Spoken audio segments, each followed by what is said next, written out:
Hello again. Today, as I was reading The Oath, What If Jesus Already Come Back?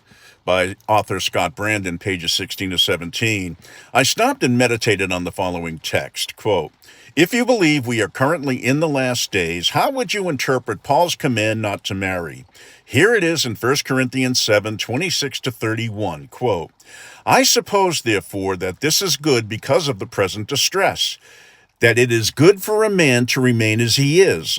Are you bound to a wife? Do not seek to be loosed. Are you loosed from a wife? Do not seek a wife. But even if you do marry, you have not sinned, and if a virgin marries, she has not sinned. Nevertheless, such will have trouble in the flesh, but I would spare you.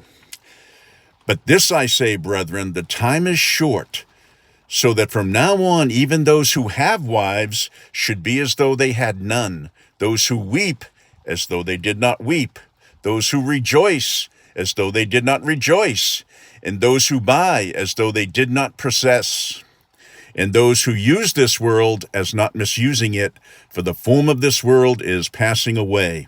Now in verse 26 we see, quote, the present distress. In verse 29 we have Paul declaring, quote, the time is short. And in verse 31 we see the form of this world is passing away. Now here's the author's comment. Quote, "Why do Christians who claim we are in the last days leave out what Paul taught about marriage? They don't tell folks not to get married or live like they are not married if they are. Those who believe we are currently in the last days yet leave out what Paul taught on marriage in these last days are inconsistent. So here are our options when reading that verse. One, we can be inconsistent and ignore that text. We can be consistent and teach that text and live it out, ignoring God's commands to be fruitful and multiply and take dominion, which are mentioned pre and post fall in Genesis 1:28 and Genesis 9:1. Or we can rethink who the original audience of that letter was. It was the Corinthians, and when that letter was written. Now, option 3 is the best because you are not being inconsistent or ignoring God's commands.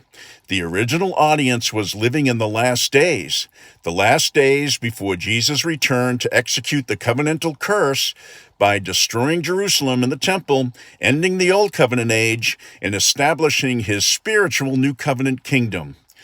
Just some food for thought for you. I'm out.